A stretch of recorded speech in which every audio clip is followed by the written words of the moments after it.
L'Albanie. Ce n'est pas juste une nouvelle destination sur une carte. C'est un saut dans l'inconnu, quelque part entre montagnes brutes, mers transparentes et villages suspendus entre l'Orient et l'Occident.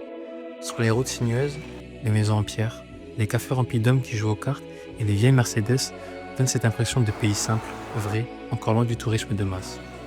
Au petit matin, la lumière vient caresser les sommets et le pays se réveille doucement. Entre klaxons, chèvres qui traversent la route et premiers rires sur les terrasses.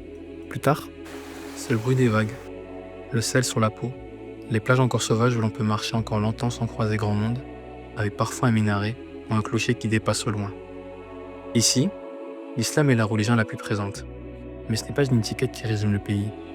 L'appel et la prière résonnent dans les villes comme Tirana ou Berat, monde des Myrannées et ce mélange de bruit du quotidien sans jamais effacer le reste. Ce qui marque surtout, c'est la manière naturelle dont tout le monde vit ensemble. Peu importe la religion ou l'absence de religion, dans la même rue on croise mosquée, église et gens qui se retrouvent à la même table.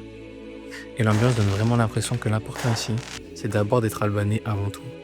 Entre deux couchers de soleil et 3 cafés turcs, l'Albanie laisse surtout une impression d'hospitalité brute, de générosité sans filtre. Ce voyage, ce n'est pas seulement des paysages à filmer, c'est le sentiment de découvrir un pays qui a souffert, qui se reconstruit et qui ouvre grand la porte à ceux qui prennent le temps de le regarder vraiment.